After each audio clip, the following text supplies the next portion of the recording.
ગુજરાત યુનિવર્સિટીના એનિમેશન ડિપાર્ટમેન્ટમાં કરોડોનું કૌભાંડ આચરાયું છે. એનિમેશન ડિપાર્ટમેન્ટના કોઓર્ડિનેટરે કરોડોની ઉચાપત કરી. કોઓર્ડિનેટર કમલજીત લખતરિયાએ 17 કરોડની ઉચાપત કરી. એનિમેશન ડિપાર્ટમેન્ટ માટે કરેલા એમઓયુના પૈસા પોતાના ખાતામાં ટ્રાન્સફર કર્યા હતા.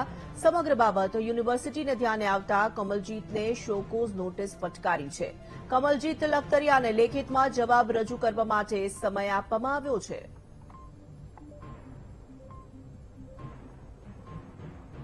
ગુજરાત યુનિવર્સિટીથી આ મહત્વપૂર્ણ સમાચાર. એનિમેશન ડિપાર્ટમેન્ટમાં કરોડો રૂપિયાનું કૌભાંડ આચરવામાં આવ્યું છે.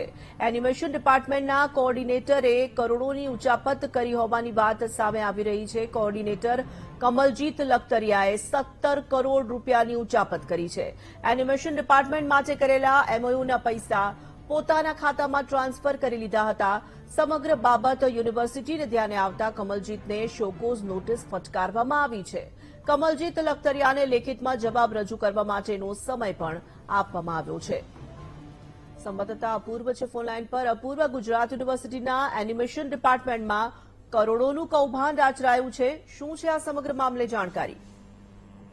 ચોક્કસથી તોરલ વાત કરીએ તો ગુજરાત યુનિવર્સિટીમાં ખાનગી કોર્સ શરૂ કરવામાં આવ્યો હતો કે જેમાં 30 જેટલા અલગ અલગ કોર્સ શરૂ કરવામાં આવ્યા હતા. જેમાં એક ડિપાર્ટમેન્ટ હતો એનિમેશન ડિપાર્ટમેન્ટ. આ ડિપાર્ટમેન્ટના કોઓર્ડિનેટર હતા કમલજીત લખતરિયા, અને આ કમલજીત લખતરિયાએ 17 કરોડનું કૌભાંડ આચર્યું હોવાનું અત્યારે સામે આવ્યું છે.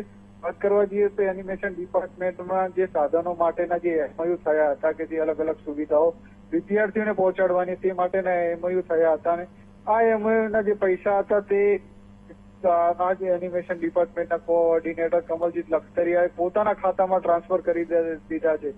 તે ચોક્કસથી જે માહિતી અત્યારે સામે આવી છે તે પ્રમાણે ધીમે ધીમે કરીને જે પૈસા છે કે જેની રકમ અત્યારે 17 કરોડ જેટલી થાય છે તે 17 કરોડની ઉચાપત આ કમલજીત લખતરિયાએ કરી છે. પરંતુ મોટો સવાલ એ ઉઠી રહ્યો છે કે અત્યાર સુધીનું આ 17 કરોડનું કૌભાંડ જે આ કમલજીત લખતરિયા આચર્યું છે કે જે ઉચાપત કરી છે તેને લઈને સત્તાધીશોને કેમ કોઈ પણ જાણ ન થઈ. 17 કરોડનો આંકડો તે પોતાના ખાતામાં ટ્રાન્સફર કરી ગયા ત્યાં સુધી પણ યુનિવર્સિટીને ન તો જાણ સુદ્ધા પણ ન થઈ. તે મોટો સવાલ ઉઠી રહ્યો છે, કારણ કે કોઈ પણ મોટા અધિકારીની સાંઠગાંઠ વગર આટલું મોટું કૌભાંડ આચરવું મુશ્કેલ છે કે, અને તેમજ મોટો સવાલ એકાઉન્ટ ડિપાર્ટમેન્ટો ઉપર ઉઠી રહ્યો છે કે જે એમઓયુ ગુજરાત યુનિવર્સિટીના એકાઉન્ટમાં એમઓયુના પૈસા ટ્રાન્સફર થતા હોય છે કે જે સાધન સુવિધાઓ લાવવા માટેના જે પૈસા ટ્રાન્સફર થતા હોય છે તે ગુજરાત યુનિવર્સિટીના ખાતામાં થતા હોય છે. પરંતુ એકાઉન્ટ ડિપાર્ટમેન્ટની ક્યાં ભૂલ રહી કે એકાઉન્ટ ડિપાર્ટમેન્ટની ક્યાં સાંઠગાંઠ હતી કે જેના કારણે આ જે 17 કરોડની રકમ હતી તે બારોબાર કમલજીત લખતરિયાના ખાતામાં ટ્રાન્સફર થઈ. તેથી ચોક્કસથી મોટા સવાલ એ ઉઠી શકે કે અત્યાર સુધી કાર્યવાહીના નામે માત્ર મીંડું અત્યારે જોવા મળ્યું છે. કમલજીત લખતરિયાને માત્ર શોકોઝ નોટિસ આપવામાં આવી છે અને તપાસની વાતો માત્ર ખાલી યુનિવર્સિટી અત્યારે કરી રહી છે. 17 કરોડનો જે વિદ્યાર્થીઓને જેનો લાભ થવાનો હતો તે ઉચાપત આચરીને કમલજીત લખતરિયા અત્યારે ખુલ્લેઆમ ફરી રહ્યા છે. પરંતુ યુનિવર્સિટી ના તો તેના સામે કોઈ યોગ્ય કાર્યવાહી કરતી, માત્ર તપાસની વાતો કરી રહી છે.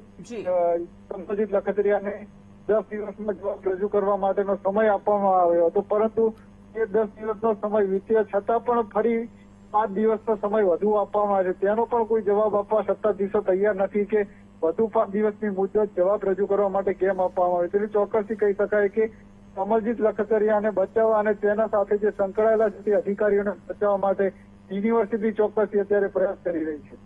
ધન્યવાદ અપૂર્વ જાણકારી માટે.